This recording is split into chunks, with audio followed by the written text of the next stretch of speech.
Vamos a empezar en Medio Oriente con las noticias de la Franja de Gaza, y es que en este bloque siempre hemos conversado, Sonia, sobre política, sobre economía y los hechos actuales. Hoy queremos dedicar unos minutos a la situación del medio ambiente.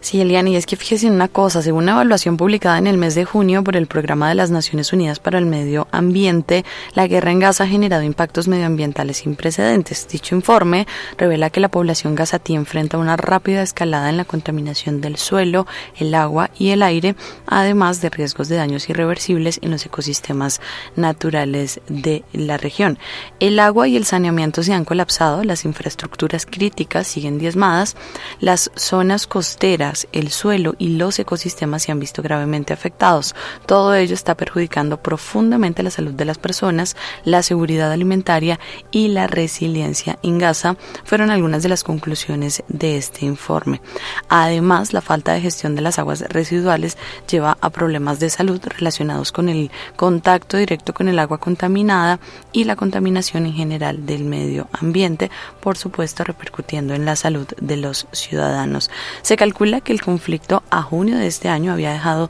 39 millones de toneladas de escombros. Imagínese usted en lo que ha sido el recrudecimiento del conflicto en los últimos meses, y pues lo que dice es que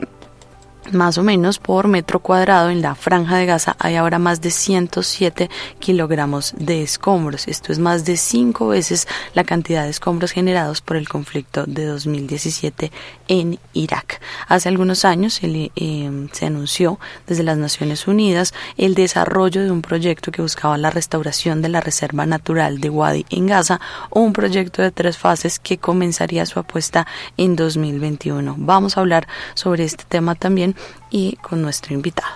Y vamos a saludar a esta hora al profesor Jorge Araneda. Él es doctor en Relaciones Internacionales de Medio Oriente por la Universidad de Ankara y también es director ejecutivo de El Intérprete Digital. Profesor Araneda, bienvenido a Radio UNAL. Muy buenos días. Muy buenos días y muchas gracias nuevamente por la invitación. Profesor, ya Sonia nos mencionaba el después de la situación del medio ambiente en la Franja de Gaza, pero sí nos gustaría de pronto hacer un contexto sobre cómo estaba antes del 7 de octubre de 2023. La situación en Palestina en general y muy en concreto sobre lo que tenía que ver con la Franja de Gaza anterior, hace un año atrás, antes del 7 de octubre, era una situación que ya había sido alertada por diferentes organismos internacionales, ya habían declarado bajo diferentes estudios de que la Franja de Gaza ya no era, según los estándares internacionales, un lugar habitable para la vida humana.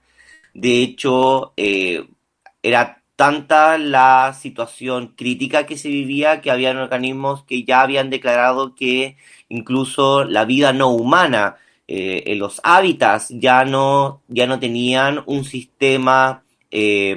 posible de rehabilitarse, sobre todo por 3 situaciones bastante específicas. Uno, lo que tenía que ver con el acceso al agua. La Franja de Gaza ya no tenía agua potable.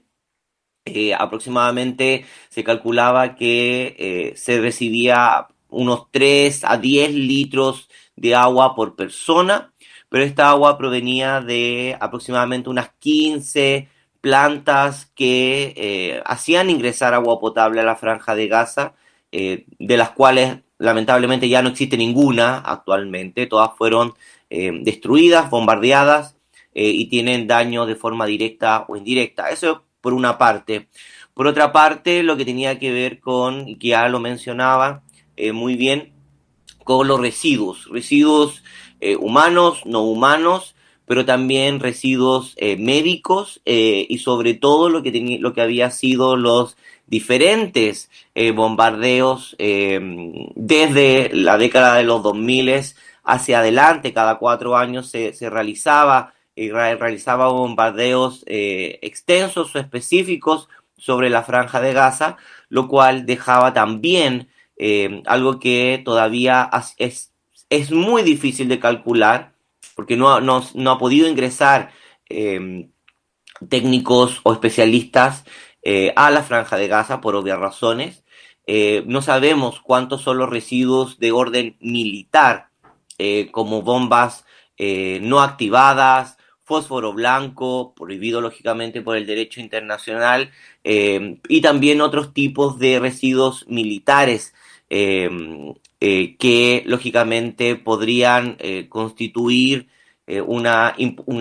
inhabilitación real del futuro posible para la Franja de Gaza, ya sea de forma real o no. Lo que tiene que ver con la contaminación del suelo, con los vertederos ilegales o no tratados, ya aproximadamente no solamente en la Franja de Gaza, sino también en Cisjordania, los vertederos, como ya lo mencionaba, lo que tenía que ver con algunos programas de rehabilitación, trataban de buscar o generar espacios reales de protección. Hay que comprender que Cisjordania, tanto los vertederos legales como no legales, son responsabilidad de, por una parte, de las diferentes municipalidades, las cuales no tienen bajo ningún aspecto ni autonomía ni los recursos necesarios para generar. Lo otro son los residuos, como se llama, líquidos orgánicos de la población. Aproximadamente Franja de Gaza tenía unos 150, 100 kilómetros de cañerías para el residuo de líquidos de agua no potable ya consumida. De esos, aproximadamente unos 4.000 millones de metros cuadrados entre Cisjordania y la Franja de Gaza, ya en la Franja de Gaza ya no existen. Y por lo tanto se empiezan a generar una sumatoria de no agua potable, sin energía, contaminación continua del suelo, de las napas subterráneas, tanto en Cisjordania como en Gaza,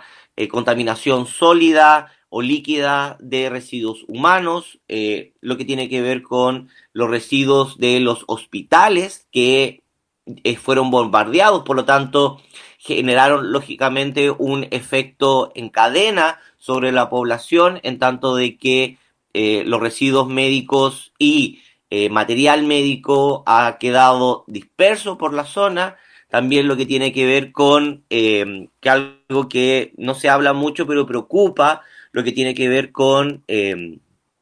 todas las personas, lamentablemente los ciudadanos azaríes, los ciudadanos palestinos que han quedado atrapados. Se calcula en estimativas 150, 100.000 personas que han sido atrapados y por lo tanto no han podido darle un funeral y enterrarlo de forma como corresponde, y las tumbas generales o masivas que también día a día tienen que la Franja de Gaza generarse para tener algún tipo, no solamente de funeral y darle un fin digno a las personas que han sido fallecidas dentro de la Franja de Gaza, sino también para generar algún tipo de contención de la contaminación de aproximadamente los 40.000 fallecidos que tienen que, lógicamente, estar lejos de las fuentes de agua que son literalmente inexistentes dentro de la Franja de Gaza. Profesor, usted y su equipo de trabajo en el intérpretedigital.com también han hecho un análisis acerca de los residuos sólidos y me llama la atención que solo en algunas áreas estaba permitido. ¿A qué se debe y cuáles son esas zonas? Tenemos diferentes problemáticas. Las problemáticas que dan reporte en el intérprete digital tienen que ver con diferentes situaciones. La primera situación tiene que ver con que los radioescuchas tienen que comprender que los territorios ocupados de Cisjordania no poseen autonomía en términos de financiamiento y por lo tanto los programas que buscan rehabilitar o generar una protección hacia el medio ambiente, pero también hacia la población humana, que generan unos planes que no pueden caminar por sí solos, ya que los impuestos que son recolectados por la población palestina no son recolectados por la Autoridad Nacional Palestina, sino los impuestos son recolectados por Israel, e Israel después tiene que refinanciar o entregar esos recursos a la Autoridad Nacional Palestina. Lógicamente, esto genera que los diferentes gobiernos de Israel, teniendo los recursos municipales, generen un tipo de presión financiera o económica, no volviendo o reotorgando esos fondos a las diferentes comunidades y a las diferentes municipalidades. Eso por una parte. Por otra parte, de facto, el territorio y el uso del territorio queda bajo la administración de la autoridad israelita. De ahí que esto es algo que es mucho más conocido, lo que tiene que ver con las demoliciones o con la anexación de territorio. Hay los permisos de construcción, en el caso palestino, en Cisjordania, no están autorizados por la Autoridad Nacional Palestina, sino están bajo control israelita. Por lo tanto, constantemente familias que amplían sus casas construyendo un piso más o dos pisos más, o personas que tenían una casa bastante simple y que quieren construir un edificio para su familia son lógicamente demolidos por no tener la autorización. De ahí que la contaminación por escombro, la contaminación por residuos humanos sólidos o no sólidos, también queda en manos de estas municipalidades y por lo tanto los territorios o los terrenos que las municipalidades van a otorgar o planean para la recolección y la puesta segura de los residuos sólidos, de repente no son autorizadas. Y ahí es donde se genera algo que en Latinoamérica nosotros lo conocemos muy bien, que son estos vertederos ilegales que aparecen cerca de los espacios urbanos y que terminan siendo o en plazas o en lugares abandonados o en lugares donde lógicamente se podría generar espacios verdes. Es ahí en donde los informes y algunos programas de ayuda de la comunidad de la Unión Europea buscaron rehabilitar y buscaron mediar para la conformación de los residuos sólidos, humanos y no humanos. Eso en Cisjordania. Lo que actualmente nosotros vemos en Gaza es literalmente un ecocidio. Ya no hay posibilidad, a muchos autores e incluso informes internacionales plantean de que ya no existe una posibilidad real de rehabilitar ciertas zonas para la vida humana dentro de Gaza, menos para el animal, lógicamente, por los diferentes colapsos de toda la gestión de los residuos en Gaza. Cosa que también afecta de forma exponencial en Cisjordania. Profesor, quisiera que también habláramos un poco sobre esos territorios que están cerca de la Franja de Gaza, que de alguna manera sí tendrían restauración, pero también sobre las costas. De alguna manera creo que es un tema que tampoco se aborda mucho y menos en lo que tiene que ver con el medio ambiente. Sí, lo que en términos visuales, la Franja de Gaza, este extremo pequeño territorio, uno de los territorios más poblados o con mayor densidad poblacional en el mundo, generó dos espacios. Un espacio más hacia el este, que bordeaba los muros o la zona de control que está bajo dominio israelita, del gobierno de Israel. Este territorio que por obvias razones era un territorio más o menos despoblado, era donde se generaba no solamente la producción agrícola, la escasa producción agrícola que la población de Gaza, Palestina, podía generar, que hoy en día todos esos territorios están completamente inhabitados.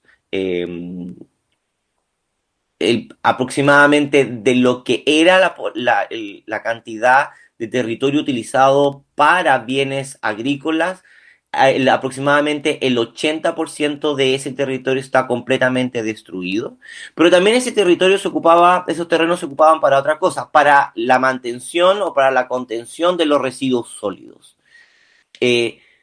Esto ya no tiene lógicamente ningún tipo de uso,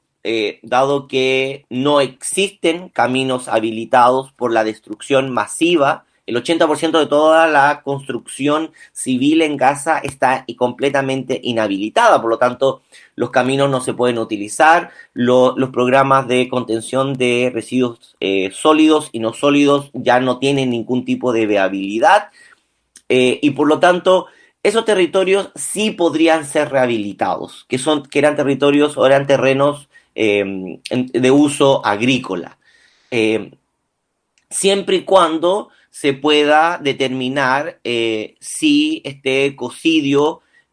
no ha generado un daño medioambiental irreparable, por lo que tiene que ver por la contaminación de uso de bombas y armas militares. Eh, Esto nosotros lo sabemos muy bien porque tanto en Irak, en Afganistán y en otros conflictos armados, uno de los grandes problemas ha sido el uso de armamento militar letal no por fuera de la legalidad internacional, que genera una contaminación tóxica que es muy difícil de reparar, pero por otra parte también lo que son los armamentos militares. El armamento militar per se es altamente tóxico para el medio ambiente, y en una zona en donde casi han caído 2 bombas atómicas en términos de material explosivo en Gaza, en el territorio tan pequeño, la cantidad de residuos tóxicos de uso militar es extremadamente cuantioso. Sobre lo que tiene que ver con las costas están altamente contaminadas, en tanto de que, dado que se ha generado un colapso de la gestión de los residuos líquidos, los ataques israelitas han destruido aproximadamente entre 80 y 100 kilómetros de tuberías de alcantarillado, las 5 plantas de tratamiento de agua o de residuos líquidos y las 45 bombas que en general abastecían de agua y movían los residuos líquidos a lo largo y ancho de la franja de Gaza. Por lo tanto, las aguas residuales están inundando todas las calles. Y lógicamente han saturado los sistemas de uso tanto de agua potable como de aguas servidas, y que lógicamente terminan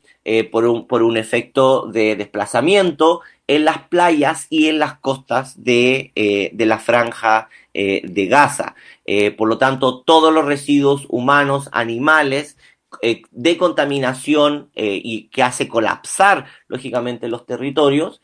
más allá de que, aunque nosotros me imagino que tanto en Chile como en Colombia estamos entrando en primavera, ellos están entrando en invierno, por lo tanto las inundaciones y las lluvias están inundando y están moviendo los residuos líquidos de la zona central de Gaza, que está lógicamente colapsada. Incluso lamentablemente, y me disculpan la palabra gráfica, también con residuos orgánicos de cuerpos en descomposición hacia las playas, en donde lógicamente arrancan o donde tratan de refugiarse la población palestina en Gaza, y que contamina la escasa pesca que los palestinos pueden ejercer, dado que Gaza en su zona marítima también está controlada por el ejército de Israel y no permite el uso extensivo de la pesca artesanal, y solamente les permite a los pocos pescadores que todavía mantienen algún tipo de embarcaciones unos cuantos kilómetros de pesca muy cercano a la costa, si no son atacados. Por lo tanto, tenemos ese tipo de contaminación sumado a la contaminación del aire, lógicamente por una zona extremadamente superpoblada y un aire constantemente tóxico. Las imágenes de los organismos internacionales tratando de lidiar con la vacunación contra el polio en medio de hospitales que están completamente y también colegios y otros espacios, como se llama, de seguridad, completamente rodeados de agua o de líquido insalubre, la contaminación acústica, y por lo tanto, si uno va haciendo esa sumatoria, es por eso de que variados organismos internacionales constituyen que Gaza ya no es una zona de uso habitable, muy difícil rehabilitado, y que estaríamos frente al primer ecocidio generado por la acción directa humana de este siglo en una región bastante pequeña. Era el análisis del profesor Jorge Araneda. Él es doctor en Relaciones Internacionales, experto en Medio Oriente de la Universidad de Ankara y director ejecutivo de El Intérprete Digital. Hoy conversábamos sobre la situación medioambiental en la Franja de Gaza y en todo el territorio palestino. Profesor, gracias por acompañarnos. Un placer y muchísimas gracias como siempre por la invitación.